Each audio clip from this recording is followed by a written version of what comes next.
नमस्कार, आप सबका स्वागत है हमारे चैनल नेक्स्ट 9 न्यूज पर। मेरा नाम है दीपक गुप्ता। राजस्थान की सियासत से अलग सचिन पायलट को कई सारी जिम्मेदारियां दी गई और वो जिम्मेदारी है हिमाचल चुनाव में चुनाव प्रचार प्रसार की। जी हां, लगातार कई रैलियां करे और इसके साथ ही वो कई धमकी भरे अंदाज में बीजेपी को घेरते नजर आ रहे हैं। डबल इंजन की सरकार यानी हिमाचल में जो सरकार राज्य में है बीजेपी की और केंद्र में जो सरकार है उसको लेकर निशाना साध रहे हैं। लेकिन अब कई सारी बातें सचिन पायलट ने अपने बयानों के जरिए, अपने भाषण के जरिए यहाँ पर साफ करी और जो बातें करी वो खुली धमकी के तौर पर है पीएम मोदी और अमित शाह को कि डबल इंजन की सरकार इस बार हिमाचल में गिर कर रहेगी और यहाँ पर कांग्रेस का कब्जा होगा। इस तरीके से माहौल बना हुआ है सियासी। इस माहौल को देखा जाए तो कहीं ना कहीं हिमाचल चुनाव में पूरी तरीके से यहाँ पर सरगर्मी इस समय बीजेपी और कांग्रेस के बीच ही दावेदारी मानी जा रही है। लेकिन इस वक्त आम आदमी पार्टी बहुत कमजोर नजर आ रही है वहां पर, लेकिन कांग्रेस और बीजेपी के बीच सीधी सीधी लड़ाई है।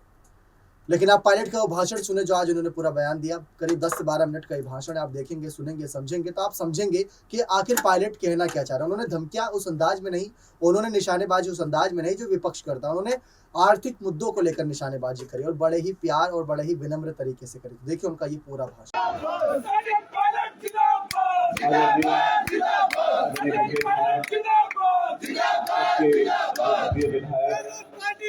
आशीष जी, श्री त्रिलोकचंद जी, श्रीमती पूनम जी, हमारे एआईसीसी के सचिव और इस प्रदेश के प्रभारी संजय दत्त साहब, एजाज चौधरी जी, भाटिया साहब जो ऑब्जर्वर आए हैं अखिल भारतीय कांग्रेस कमेटी के, इस चुनावी सभा में पालमपुर में मौजूद हमारे आदरणीय बुजुर्गों, माताओं, बहनों, नौजवान दोस्तों, प्यारे बच्चों,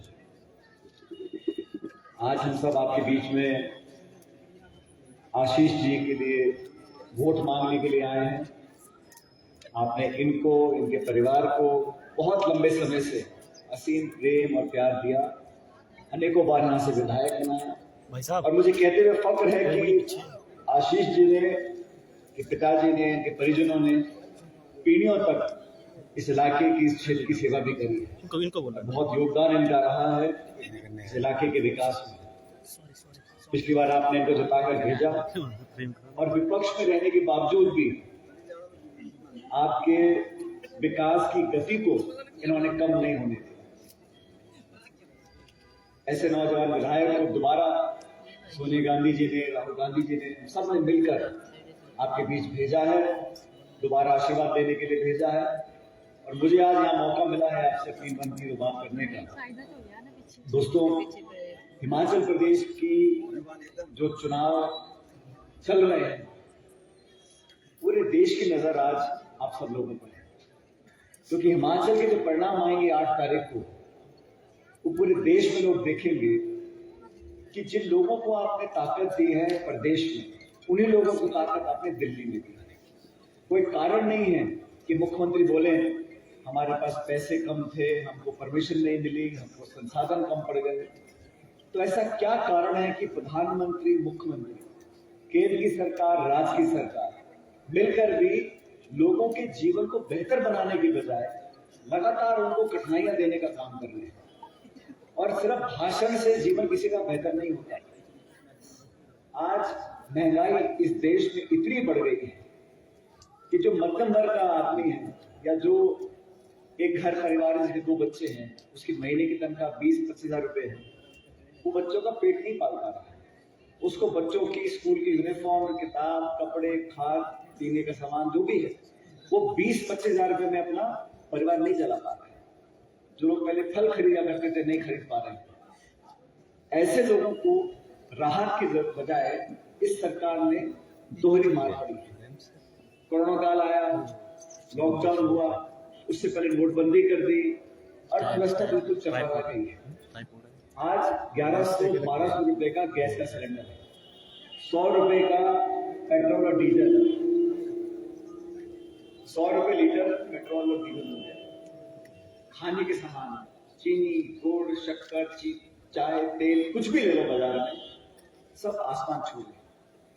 और आश्चर्य की बात यह है, इतनी महंगाई होने के बावजूद भी कोई केंद्र का बड़ा नेता, भाजपा का नेता आके यहाँ बोले हिमाचल प्रदेश में कि मैं महंगाई को कम करने के कदम उठाऊंगा, या हमको आश्वासन दे कि हम महंगाई को कम करेंगे, नियंत्रण में लेकर आएंगे। उन्हें कोई परवाह ही नहीं है।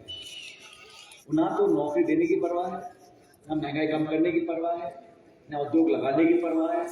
उनको मालूम है चुनाव से पहले आएंगे, बड़े बड़े भाषण देंगे, हिंदू मुसलमान की बात करेंगे, मंदिर मस्जिद की बात करेंगे और लोगों की भावनाओं को भ्रमित रखकर हम दोबारा वोट ले लेंगे। इस देश के लोकतंत्र में जनता जनार्दन है, जिसका बटन आप दबाओगे वही जीत कर जाएगा। पिछली बार आप लोगों ने भाजपा को वोट दिया, हमने उसको बड़ी विनम्रता से स्वीकार किया। आप लोगों ने बदलाव करना चाहा, दिल्ली में सरकार बीजेपी की बनी, हिमाचल में बीजेपी की सरकार बनी, उस निर्णय को हमने स्वीकार किया। लेकिन 5 साल तक हमने लगातार सरकार को कहा कि पेपर लीक मत होने दो, भ्रष्टाचार मत करो, लेकिन 5 साल के कार्यकाल में लोगों का विश्वास जीतने में नाकाम रहे। इसलिए आज पूरे हिमाचल प्रदेश में जहां जहां मैं जा रहा हूं वहां एक बदलाव की लहर है। लोग बदलाव चाहते हैं और इसलिए चाहते हैं क्योंकि उन्हें विश्वास हमारी बातों पर है। कांग्रेस ने बहुत सोच समझकर जो घोषणा पत्र बनाया, जिसका आशीष ने अभी उल्लेख किया, हम चाहते हैं कि लोगों की जेब में पैसा जाए। तो चंद उद्योगपतियों के पैसा जेब में जाएगा, उससे समाज का भला नहीं होता। और आप खुद महसूस करेंगे जो खाई है अमीर और गरीब की, वो लगातार बढ़ती चली जा रही है।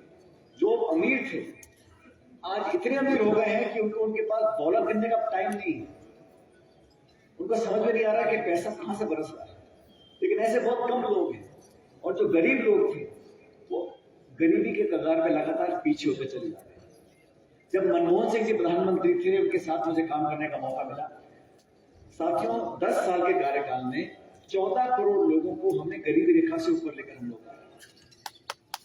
14 करोड़ लोगों को नरेगा का कानून कांग्रेस सरकार ने बनाया, सूचना का अधिकार, शिक्षा का अधिकार, ये सारे जो खाद्य सुरक्षा का, ये अधिकार बनाए लोगों को ताकत देने के लिए।